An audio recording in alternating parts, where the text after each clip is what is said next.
సుజిత్ గారు మేము ఎన్నో మోసాలు చూసాం కానివ్వండి, ఇలాంటి మోసం ఎక్కడా చూడలేదండి.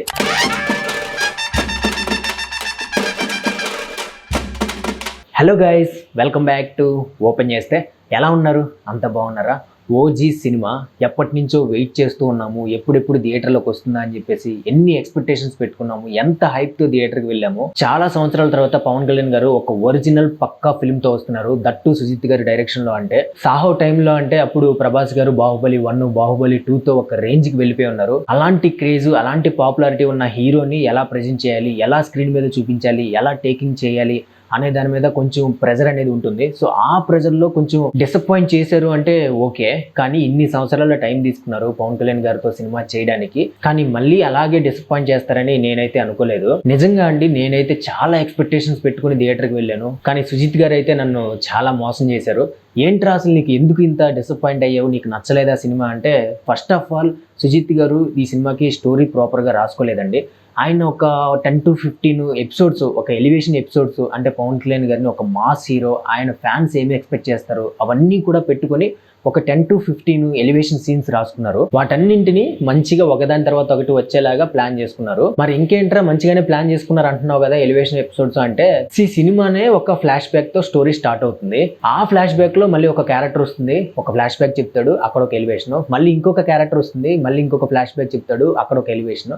మళ్ళీ ఇంకొక క్యారెక్టర్ వస్తుంది, మళ్ళీ ఇంకొక ఫ్లాష్ బ్యాక్ చెప్తాడు, మళ్ళీ ఇంకొక ఎలివేషన్.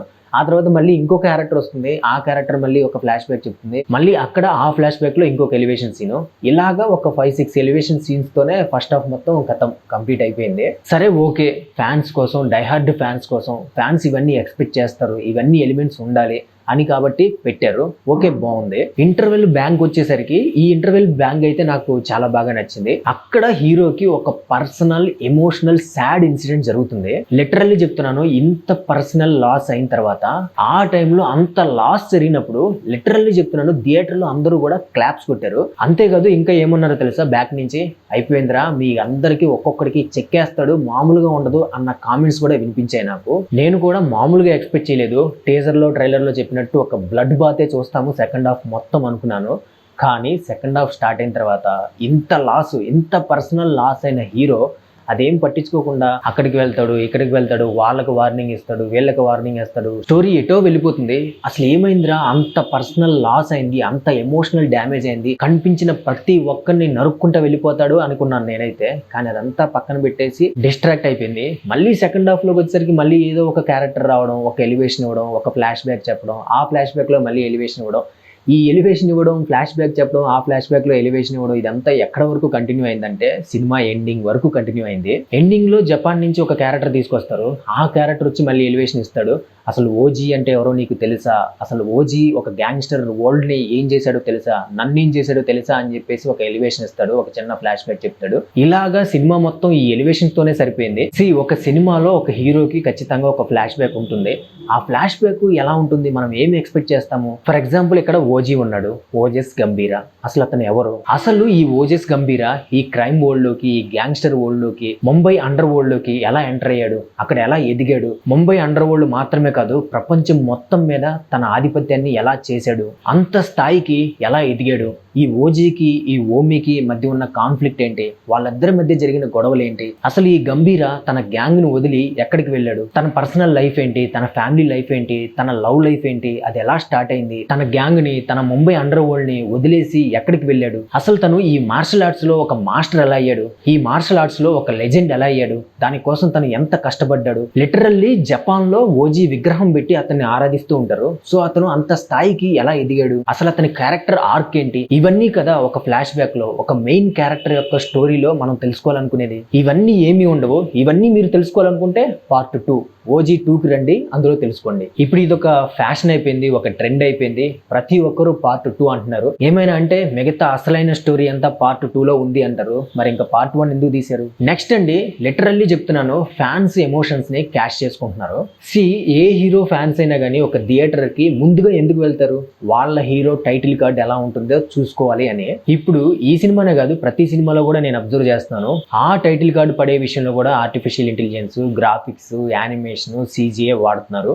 పవన్ కళ్యాణ్ గారితో ఇంత సినిమా తీశారు. ఒక మంచి లొకేషన్స్, ఒక ల్యాండ్స్కేప్ లో ఆయన్ని నుంచోబెట్టి ఒక ఫోటో తీసుకొని ఆ ఫోటోని పెట్టి టైటిల్ కార్డు వేయచ్చు కదా, లేకపోతే ఆ ఫోటోలో బ్యాక్గ్రౌండ్ రిమూవ్ చేసేసి డిజైన్ చేసి దాని మీద టైటిల్ కార్డు వేయచ్చు కదా. అంతెందుకు ఈ సినిమాకి సంబంధించి ప్రమోషన్స్ లో ఇన్ని గ్లిమ్స్ వదిలారు, ఇన్ని టీజర్స్ వదిలారు, ఇన్ని సాంగ్స్ వదిలారు. వీటన్నింటిలో కూడా యూట్యూబ్లో తమ్నైల్స్ మంచిగా పెట్టారు కదా. ఈ తమ్నైల్స్ ఫొటోస్ అన్నింటినీ కూడా బ్యాక్గ్రౌండ్ కట్ చేసి దాన్నే వరుసగా ప్లే చేసి టైటిల్ కార్డు వేయచ్చు కదా. అది ఎంత బాగుంటుంది. సరే ఓకే, ఇది కూడా పక్కన పెట్టేద్దాము. నెక్స్ట్ నాకు ఇంటర్వెల్ బ్లాక్ అండి.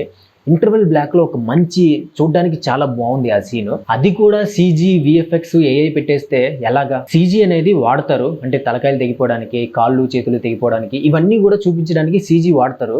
కానీ ఫర్ ఎగ్జాంపుల్ పవన్ కళ్యాణ్ గారి పోస్టర్ ఉంటుంది, ఆయన ఒరిజినల్ గా నుంచుంటే ఎలా ఉంటారు, ఆయన ఒరిజినల్ బాడీ ఎలా ఉంటుంది. కానీ ఒక ఇంటర్వెల్ బ్లాక్ లో ఒక యాక్షన్ సీన్ జరుగుతున్నప్పుడు మీరు సన్నగా బాడీ చేసి ఒక 6 ప్యాక్ బాడీతో పెట్టేస్తే అది చూడడానికి ఎంత బిలీవబుల్ గా ఉంటుంది. నాకైతే ఇవి మాత్రం కన్విన్సింగ్ గా అనిపించలేదండి. నెక్స్ట్ మరి ఏంట్రా ఈ సినిమాలో నీకు అసలు ఏమీ నచ్చలేదా అంటే కొన్ని ఉన్నాయి. ఫస్ట్ లో చెప్పాను కదా, ఫస్ట్ హాఫ్ మొత్తం ఒక 5 to 6 elevation scenes, action scenes ఉన్నాయని. ఆ 5 to 6 action episodes, elevation scenes బాగున్నాయి. అవి మనం ఇండివిజువల్ గా ఒక్కొక్కటి చూసుకుంటే చాలా మంచిగా అనిపించాయి.